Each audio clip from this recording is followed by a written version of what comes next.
Vegetables వ్యర్థాల నుంచి వెలువడే కాలుష్యానికి చెక్ పెడుతూ మరోవైపు వాటి నుంచి ఆదాయం సృష్టికి ఏపీ ప్రభుత్వం నడుం బిగించింది. మార్కెట్లలో కుళ్లిపోయిన పరికరాని కూరగాయల వ్యర్థాలని ఎరువుగా మార్చే ప్రక్రియను ప్రారంభించింది. పశ్చిమ గోదావరి జిల్లాలో ప్రయోగాత్మకంగా ప్రారంభమైన ఈ పైలట్ ప్రాజెక్ట్ పనితీరుపై టీవీ9 అందిస్తోన్న గ్రౌండ్ రిపోర్ట్ ఇది.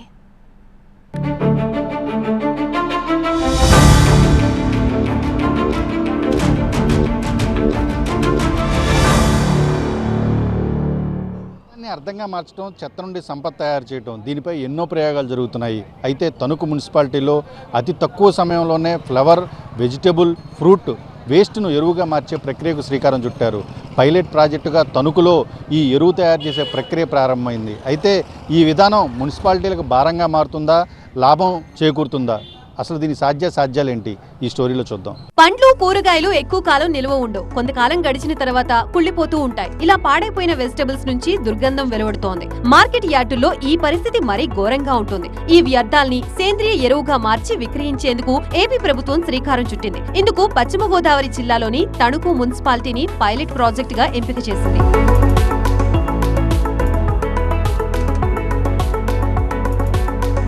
ఉమ్మడి గోదావరి జిల్లాలో ముఖ్యంగా లంక గ్రామాలు కూరగాయలు, పండ్ల తోటలు ఎక్కువగా ఉన్నాయి. మంచి నాణ్యమైన ఆకుకూరలు, కాయగూరలు మార్కెట్ కి వస్తూ ఉంటాయి. ఇక్కడ నుంచి తెలంగాణ, తమిళనాడు, కర్ణాటక రాష్ట్రాలకి సైతం ఎక్కువగా ఎగుమతి అవుతూ ఉంటాయి. ఈ ప్రక్రియలో రైతు బజార్లు, హోల్సేల్ మార్కెట్ ప్రాంతాలు, రీటైల్ మార్కెట్ ప్రాంతాల్లో పాడైపోయిన వెజిటబుల్స్ వ్యర్థాలు భారీ స్థాయిలో పేరుకుపోతున్నాయి. ఒక్క ఉమ్మడి పశ్చిమ గోదావరి జిల్లాలోనే రోజుకి 10 టన్నుల కూరగాయలు రోడ్ల పాలవుతున్నాయి.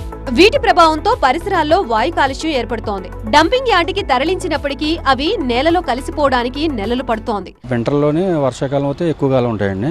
సమ్మర్లో అయితే కొంచెం 3 to 4 డేస్లో కొంచెం కొలాప్స్ అవుతుంది. అప్పుడు మిగిలిన ఏం చేస్తామంటే ఇక్కడ మున్సిపాలిటీ వాళ్ళు ఇక్కడ చెత్త సేకరణ కేంద్రం పెట్టారు. అక్కడ పంపించేస్తామండి.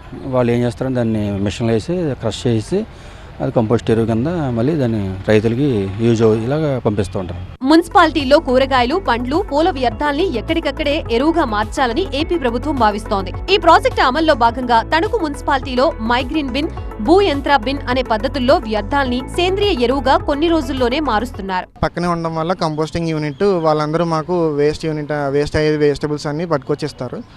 మేము దాంతో అక్కడ షెడ్డింగ్ చేసి ఈ కంపోస్ట్ అనేది తయారు చేయడం జరుగుతుంది సార్. మైగ్రీన్ బిన్ ఖరీదు 3 లక్షలు కాగా భూ యంత్ర బిన్ ఖరీదు కూడా దాదాపుగా అంతే ఉంది. తణుకు మున్సిపల్ అధికారులు సైతం 15,000 రూపాయల ఖర్చుతో ఓ బిన్ తయారు చేశారు. ఈ విధానాన్ని ఇతర మున్సిపాలిటీల్లో అమలు చేసేందుకు అధికారులు చర్యలు చేపట్టారు.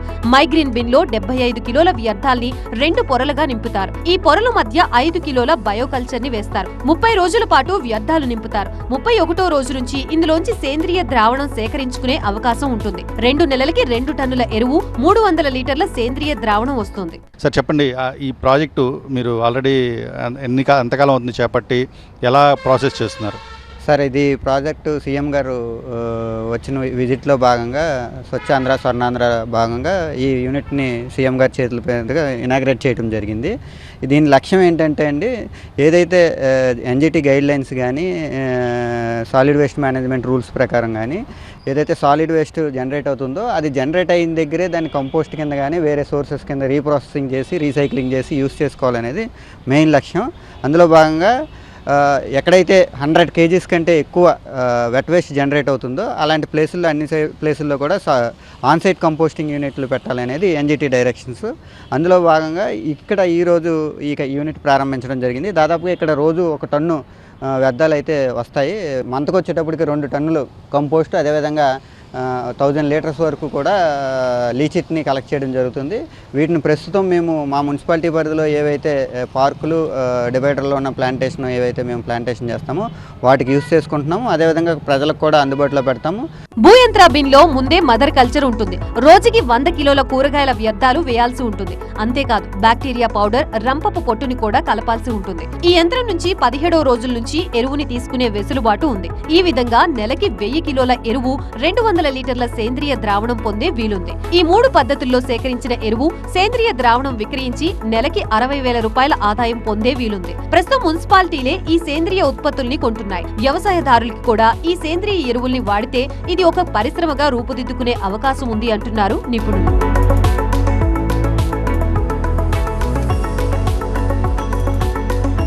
ఈ రెండు యంత్రాలకి అదనంగా తణుకు మున్సిపాలిటీ 15,000 ఖర్చుతో ఒక బిన్ని తయారు చేసింది. ఈ బిన్లో 15 రోజుల పాటు రోజుకి 70 కిలోల వ్యర్థాల్ని నింపుతారు. ఈ ప్రక్రియలో బయోకల్చర్ గా కొంత ఎరువు, సేంద్రియ ద్రావణాన్ని ఉపయోగిస్తున్నారు. 17వ రోజు నుంచి ఈ ఎరువుని బయటకు తీసి వినియోగించే వీలుంటుంది. మొత్తంగా 25 రోజుల్లో 500 కిలోల సేంద్రియ ఎరువు, 150 లీటర్ల సేంద్రియ ద్రావణం ఈ యంత్రం నుంచి తీసే వీలుంది. మనం స్మాల్ స్కేల్లో చేసేటప్పుడు ఎప్పుడు కూడా ఆపరేషనల్ కాస్ట్ అనేది ఎక్కువగానే ఉంటుంది. అది కూడా ఇనిషియల్ స్టేజ్లో మనం ఇవి ఆన్సైట్ కంపోస్టింగ్ అని వెజిటబుల్ మార్కెట్ల దగ్గర ఈ కంపోస్ట్ యూనిట్లు పెట్టడం కానీ జరుగుతుంది. కాబట్టి ఇనిషియల్ స్టేజ్లో కొద్ది కాస్ట్ ఎక్కువ ఉన్నా కూడా మనం దాన్ని ప్రాసెస్ చేసుకుంటూ ఎక్కువ లార్జ్ స్కేల్లో కనుక దాన్ని చేయగలిగితే కాస్ట్ అనేది చాలా తక్కువ వస్తుంది. అదేవిధంగా సెల్ఫ్ రిలయన్స్ కూడా సాధించడానికి సాధ్యం ఉంది. ఏపీ ప్రభుత్వం చేపట్టిన కూరగాయల వ్యర్థాల నుంచి ఎరువు తయారీ ప్రక్రియ జోరుగా కొనసాగుతోంది. త్వరలోనే మిగతా జిల్లాలకి ఈ ప్రక్రియ విస్తరించాలని ప్రభుత్వం యోచిస్తోంది. కూరగాయలు వ్యర్థాలుగా మారినప్పటికీ అవి ఉపయోగపడుతున్నాయని హర్షం వ్యక్తం చేస్తున్నారు ప్రజలు.